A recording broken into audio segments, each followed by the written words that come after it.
اللہم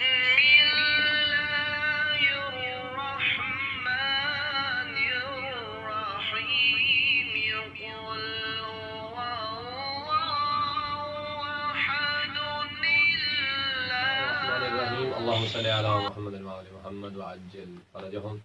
ناظرین محترم، جناب سیدہ زہرا سلام اللہ علیہ کی ولادت کے ایام بہت نزدیک آ رہے ہیں، اور یقیناً ہم ان بچوں کے ساتھ مل کر جشن بھی منائیں گے اور جناب زہرا کی ولادت کا کیک بھی کاٹیں گے، اور ساتھ ساتھ انشاءاللہ ان کو مزیدار سٹوریز بھی سنائیں گے۔ ٹھیک ہے نورین بیٹا، شاباش۔ تو آج اپنے ان پیارے بچوں کو ہم ایک مزیدار سٹوری سنانے چلے ہیں، اور یقیناً یہ سٹوری سن کے آپ کا بھی اور ان کا بھی دل خوشی سے انشاءاللہ تعالی مچلنے لگ جائے گا کہ جناب زہرا کا مقام کیا ہے۔ تو پیارے بچوں، آپ کو سٹوری سنائی جائے؟ شاباش۔ تو پیارے بچوں، ایک دفعہ یہ روایت ہے معصوم سے، اور واقعہ کچھ اس طرح سے ہے کہ ایک دفعہ ایسے ہوگا کہ جنت اچانک روشن ہو جائے گی۔ آپ کو پتا ہے جنت میں سورج نہیں ہوگا، جنت میں سورج نہیں ہوگا، بجلی بھی نہیں ہوگی، جنت میں سورج بھی نہیں ہوگا اور بجلی بھی نہیں ہوگی، چاند بھی نہیں ہوگا اور ستارے بھی نہیں ہوں گے۔ جنت میں جو روشنی ہوگی وہ انسان کے اپنے اعمال کی ہوگی۔ جتنے اچھے اعمال ہوں گے اتنی زیادہ روشنی ہوگی، اور اگر اچھے اعمال نہیں ہوں گے، کم اچھے ہوں گے تو کم روشنی ہوگی۔ تو ایک دن ایسے ہوا کہ جنت اچانک روشن ہو جاتی ہے، اور بہت زیادہ روشن ہو جاتی ہے۔ جو جنت میں رہنے والے لوگ ہوں گے وہ کہیں گے کہ اے میرے اللہ، تو نے تو قرآن میں ارشاد فرمایا ہے کہ نہ جنت میں سردی ہے، نہ جنت میں گرمی ہے، نہ وہاں سورج ہے، نہ وہاں چاند اور ستارے ہیں۔ تو یہ اچانک یہ جو روشنی ہوئی ہے، یہ اچانک جو جنت روشن ہو گئی ہے، یہ روشنی کہاں سے آ گئی؟ تو وہاں پہ حضرت جبریل لوگوں کو پتہ ہے کیا کہیں گے؟ لوگوں کو بتائیں گے کہ یہ اچانک سے جنت روشن کیوں ہوئی ہے، یہ روشنی کہاں سے آ گئی؟ اچانک سے یکدم ایسے روشنی یہ کہاں سے آ گئی؟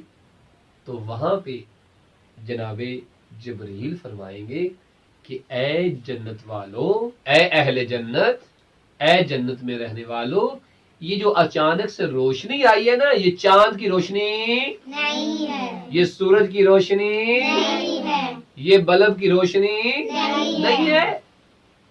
تو وہ کہیں گے جبریل بتاؤ پھر یہ روشنی کس چیز کی ہے؟ تو وہاں پہ جناب جبریل فرمائیں گے کہ اصل میں جنت کی ایک ایسی جگہ ہے کہ جہاں پر مولا علی علیہ السلام بیٹھے ہوئے ہیں، اور ان کے ساتھ جناب فاطمہ زہرا سلام اللہ علیہ بیٹھی ہوئی ہیں۔ مثلا ایسے ٹیبل ہے نا، مثلا ایسے ٹیبل ہوگا، ایک طرف جناب فاطمہ زہرا سلام اللہ علیہ بیٹھی ہوئی ہیں اور ایک طرف مولا علی علیہ السلام بیٹھے ہوئے ہیں۔ جبریل کہے گا کہ جنت میں ایک جگہ پہ علی اور جناب فاطمہ زہرا سلام اللہ علیہ بیٹھے ہیں اور آپس میں باتیں کر رہے ہیں، آپس میں باتیں کر رہے ہیں۔ باتیں کرتے کرتے کسی بات پر جناب مولا علی اور جناب فاطمہ زہرا سلام اللہ علیہ مسکرائے ہیں، اور جب انسان مسکراتا ہے تو انسان کے دانت نظر آتے ہیں یا نہیں آتے ہیں؟ آتے ہیں۔ جبریل کہے گا کہ اے اہل جنت، اے جنت والو، یہ جو روشنی ہوئی ہے نا، یہ جو اچانک سے روشنی نے پوری جنت کو روشن کر دیا ہے، یہ سورج اور چاند ستاروں کی روشنی نہیں ہے، مولا علی اور بی بی فاطمہ زہرا سلام اللہ علیہ جو آپس میں باتیں کر رہے تھے، باتیں کرتے کرتے جناب فاطمہ زہرا سلام اللہ علیہ اور مولا علی علیہ السلام کے دانت نظر آئے ہیں۔ یہ روشنی بی بی فاطمہ اور مولا علی کے دانتوں کی ہے۔ ذرا سوچئے، جن کے دانت اتنے خوبصورت ہوں گے جنت میں، وہ خود کتنے خوبصورت ہوں گے۔ ٹھیک ہے، تو جنت روشن کس چیز سے ہو گئی تھی؟ بی فاطمہ کے دانت مبارک سے، مولا علی کے دندان مبارک سے، ان کے دانتوں کا نور اتنا نور ہے کہ اہل جنت حیران ہو گئے کہ اتنی روشنی کہاں سے آ گئی۔